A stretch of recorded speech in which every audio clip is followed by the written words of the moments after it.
मनोज जरांगे पाटील काही वेळातच बोलतील, त्यापूर्वी पार्श्वभूमी सांगते। मनोज जरांगेंच्या काही प्रलंबित मागण्या आहेत आणि त्यासाठी ते आज पुन्हा उपोषणाला बसतात। त्यापूर्वी त्यांचा हा माध्यमांशी असलेला संवाद आपण काही वेळातच ऐकणार आहोत। आज सरकारचं शिष्टमंडळ पुन्हा एकदा भेटीसाठी येत आहे। आज तरी तोडगा निघतो का हे पाहणं महत्त्वाचं असेल, कारण की यापूर्वी सुद्धा 2 वेळा बैठक झालेली आहे, मात्र ही चर्चा पूर्णत्वास गेली नाही। त्या पार्श्वभूमीवर जरांगेंचं आज उपोषण आहे, ते बोलतायत, आपण पाहूया। माझं कर्तव्य मी पार पाडतोय। या समाजाच्या लेकरांच्या भविष्यासाठी माझा संघर्ष, माझा समाजाशी प्रामाणिकपणा, एकनिष्ठा, त्या लेकरा बाळाच्या मराठा समाजाच्या कल्याणासाठी मी आमरण उपोषण करतोय। सरकार येत राहील, जात राहील, चर्चा करत राहील। मी उपोषणावरती ठाम आहे। रात्री मलाही माहिती मिळालेली की रात्रभर त्यांच्या सरकारच्या, मुख्यमंत्र्याच्या, उपमुख्यमंत्र्याच्या, मराठा आरक्षण उपसमितीच्या अध्यक्षांच्या, आयुक्त, सचिव यांच्या बैठका रात्री झाल्यात अशी मला पण माहिती। येतील, त्यांचा काय ड्राफ्ट आहे ते येतील। मला वाटतं ड्राफ्टपेक्षा 58 लाख नोंदी निघाल्यात, तर त्या 58 लाख नोंदीचे कुणबी प्रमाणपत्र देण्यात यावेत। ज्यांना कुणबी प्रमाणपत्र दिले त्यांना व्हॅलिडिटी देण्यात यावी। हे आदेश, या सूचना प्रशासनानं आणि शासनानं, सरकारनं आणि अधिकाऱ्यांनी मिळून त्या सूचना आदेश काढला पाहिजे शासन स्तरावरचा। ड्राफ्ट कितीपत अधिकारी मान्य करतील माहीत नाही, म्हणून आता त्यांनी ह्या भूमिकेत यायला पाहिजे। मी काल त्यांना तेच सांगितलं की तुम्ही सूचना, आदेश द्या। जर प्रमाणपत्र दिले नाही, व्हॅलिडिटी दिल्या नाही, नोंदी असून तर तुम्हाला सस्पेंड करण्यात येईल, कठोर कारवाई करण्यात येईल। राज्यभरातल्या सगळ्या अधिकाऱ्यांपर्यंत ही सूचना गेली पाहिजे। तशा जर सूचना त्यांनी सरकारनं आणि प्रशासनानं मिळून जर काढल्या, अधिकाऱ्यांनी आणि सरकारनं, मुख्यमंत्र्यांनी त्यांनी, तर सामान्य लोक ती सूचना, तो आदेश दाखवतील। तुम्हाला आदेश दिला आहे, कुणबी प्रमाणपत्र द्या, व्हॅलिडिटी द्या। दुसरं, हैदराबाद गॅझेटियरचा तुम्ही JR काढला आहे, त्या गॅझेटियरच्या स्थानिक चौकशीच्या अहवालाप्रमाणे जो अर्ज करेल त्याला कुणबी प्रमाणपत्र द्या आणि व्हॅलिडिटी पण द्या। जर तुम्ही दिले नाही तर तुमच्यावर कठोर कारवाई करण्यात येणार आहे। असे सक्त आदेश, सूचना सरकारनं आणि अधिकाऱ्यांनी, शासन प्रशासन दोघांनी मिळून काढले पाहिजे, म्हणजे ते अधिकाऱ्यापर्यंत जाईल। ड्राफ्ट हा अधिकाऱ्यांपर्यंत जाणार नाही। आम्हाला ड्राफ्ट दिला, तो आमच्याकडे राहील, अधिकाऱ्यांपर्यंत सूचना जायला पाहिजे, म्हणजे अधिकारी टाळणार नाही। हे 2 भाग झाले। आमचं तिसरं म्हणणं आहे, 17 संस्थांचा JR काढायला काहीही अडचण नाही। बहाणे कोर्टात चॅलेंज होणार आहे, अमकं होणार आहे, तमकं होणार आहे। किती चांगला काढला तरी मराठ्यांच्या नशिबात चॅलेंज आहेच। कुणीतरी विरोधात जाऊन याचिका दाखल करतंच, कुणीतरी विरोधात जाऊन चांगलं दिलं तरी आमच्या विरोधात जाते, चुकीचं दिलं तरी पण आमच्या विरोधात जाते। त्यामुळं 17 संस्थांचा JR काढून टाकणं आवश्यक आहे। त्याला 94चा JRची नियमावली, 90च्या अध्यादेशाची नियमावली, 2001-2012चा कायद्यानुसार, 2012च्या कायद्यानुसार त्याला ती नियमावली लागू करावं। हैदराबाद गॅझेटियरबद्दल त्या JRला सुद्धा तीच नियमावली लागू करावं। त्याच्यातही 1921ची, 1931ची, 1800च्या ज्या जनगणना आहेत त्यासुद्धा घ्याव्यात आणि JR काढून टाकावं। JR काढायला काहीही अडचण नाही। गुन्हे मागं घेण्यासाठी सरकारला अधिकार आहेत, गृह मंत्रालयाला अधिकार आहेत, विधी व न्याय मंत्रालय सरकारकडे, मुख्यमंत्री साहेबांकडे। ते कलमा कमी करू शकतात, तीही कारवाई करता येते। बलिदान गेलेल्या कुटुंबांचा विषय तो तसंच त्यांच्या हातातला आहे। सारथी महामंडळ याच्याबद्दल आपण बोललो, बार बार रोज काय बोलायचं आहे। तेच विषय आहेत पुन्हा. मराठा आणि कुणबी मंत्रालय स्थापन करणं, एकदा मुख्यमंत्र्यांनी फक्त घोषणा करायची, त्यात काय मोठा विषय नाही. मराठा आणि कुणबी मंत्रालय स्थापन करण्यासाठी कशाचीच आवश्यकता नाही आहे. शिंदे समितीला मुदतवाढ देऊन नोंदी शोधायला लावायच्या.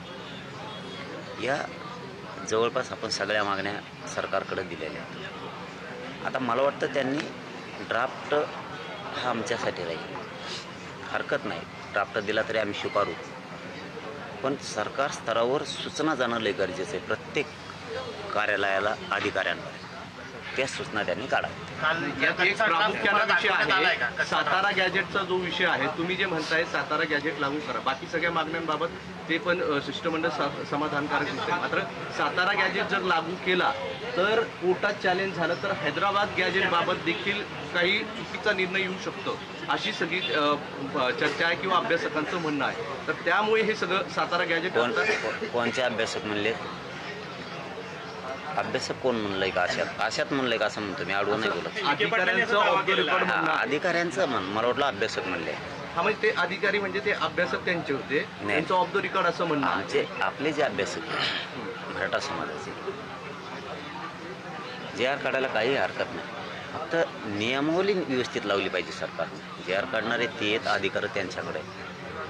नियमावली चुकीची लावली तरी होतं. आणि आमच्या अभ्यासकांना माहिती आहे, मराठा समाजाला पण माहिती आहे, कितीही चांगला जे आर काढला तरीही मराठ्यांचा चॅलेंज केला जातो. जसं की गायकवाड कमिशननं 12-13% मराठ्यांना आरक्षण दिलं होतं. मराठा समाज मागासिद्ध करून चॅलेंज केलं. आता 10%सुद्धा ECBCचं चॅलेंज केलं. मराठ्यांचं काही पण चॅलेंज होणार आहे, लक्षात ठेवा.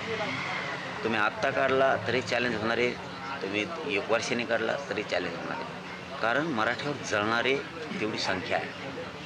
मराठा समाज मोठा होऊ नये अशी संख्या खूप आहे, म्हणून ती कधीही होणारच. 2001चा 2012चा कायद्याची नियमावली लागू करायची, 1954च्या JRची नियमावली त्याला लागू करायची, 90च्या JRची करायची. काय होत नाही.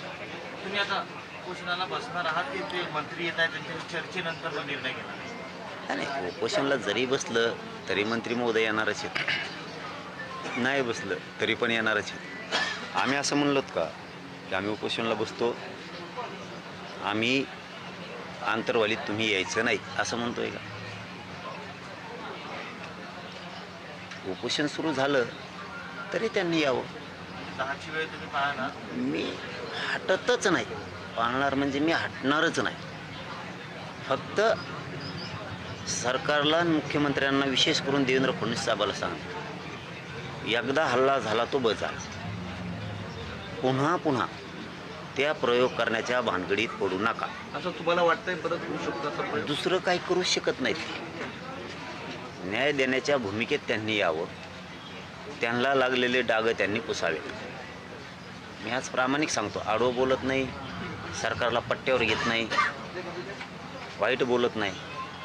माझं सांगणं आहे, एकदा आमच्या आई बहिणीला याच ठिकाणी रक्ताच्या थारोळ्यात पडताना आम्ही बघितलं आहे आणि ते करतो तो तुम्ही केलेलं आहे.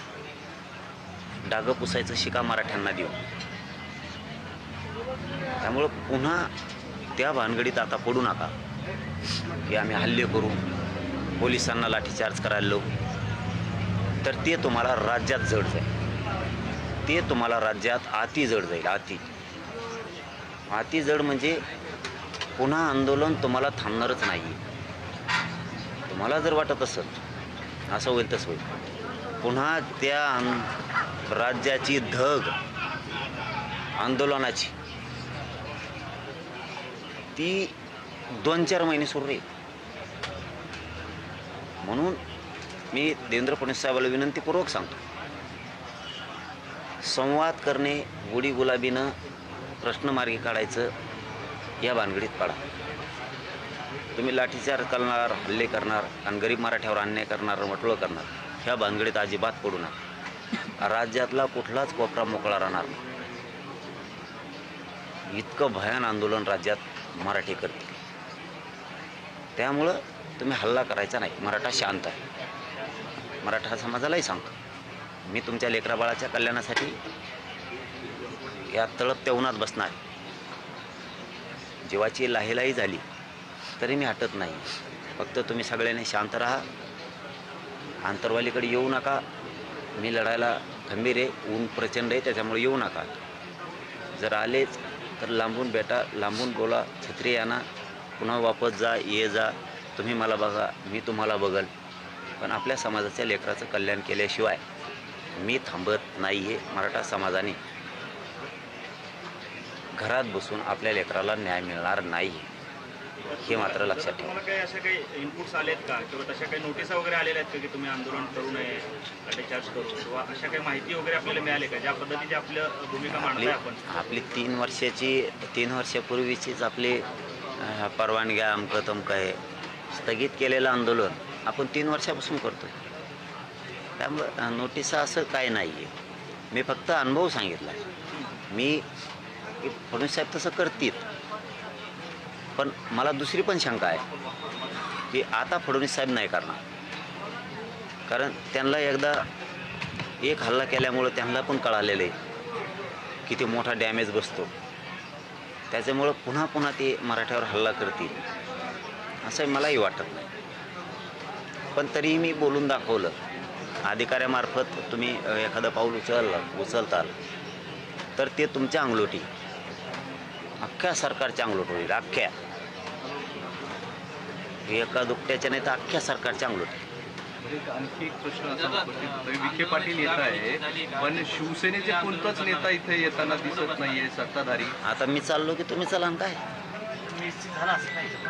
हा, मी चाललो की तुम्ही चालायचं काय? पाटील, एक प्रश्न असा आहे की विखे पाटील येत आहेत. यापूर्वी अनेक नेते येऊन गेले, मंत्री येऊन गेले, ते आता परत येत नाहीये आणि शिवसेनेचं कोणी दिसत नाही. फक्त भाजपचेच लोकप्रतिनिधी येत आहेत. शिवसेनेचे कोणीच मंत्री येताना दिसत नाही. मला वाटतं मला नाही त्या भानगडीत पडायचं. त्यांचं अंतर्गत काही असू शकतं पण मला त्यात नाही पडायचं. भाजपच्या मंत्र्यांनी मराठींचं कल्याण करू द्या किंवा शिवसेनेच्या राष्ट्रवादीच्या करू द्या. मला माझ्या समाजाच्या लेकराबाळाशी देणं घेणं आहे. त्यांनी GR काढावेत. भाजपने काढले तर काय ताण आहे आम्हाला, काय अडचण आहे. शिवसेनेचेच पाहिजे तर राष्ट्रवादीत पाहिजे असं काय नाही. त्यांनी GR काढावे आणि गोरगरीब मराठा समाजाला न्याय द्यावा.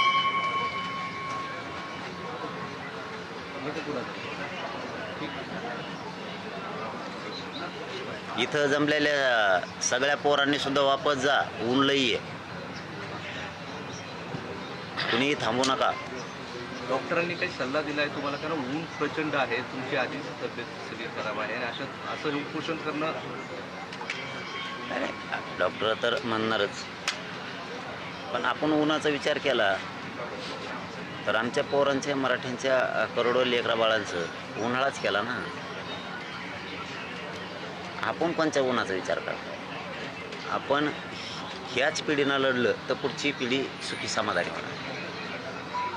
आपण जर लढलो नाहीत तर आपल्या नातवाचं, आपल्या पोरांचं, पोरींचं वाटोळं होईल. याच पिढीला कठोर आणि कणखर व्हावं लागेल एकजुटीसाठी. याच पिढीला तरच न्याय मिळेल.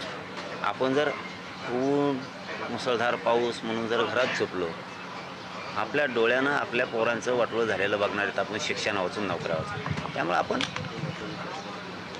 8-10 महिन्यातून एकदा सज्ज झालं पाहिजे लढण्यासाठी, संघर्ष करण्यासाठी.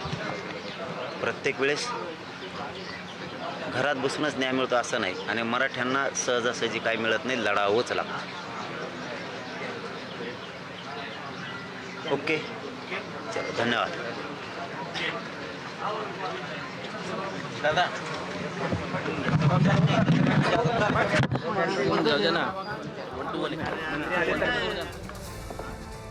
गुन्हे मागे घेण्याचे अधिकार गृह खात्याकडे आहे असं सुद्धा जरांगे यांनी म्हटलेलं आहे. उपोषणापूर्वी जरांगेंचा माध्यमांशी संवाद, मराठा आणि कुणबी मंत्रालय स्थापन करण्याची मागणी सुद्धा यावेळी पुन्हा एकदा जरांगेंनी बोलून दाखवलेली आहे. आंतरवाली सराटीमधून ही थेट ताजी दृश्य आपण पाहत आहोत आणि मराठा समाजाच्या कल्याणासाठी आमरण उपोषण करत असल्याचं जरांगेंनी म्हटलंय.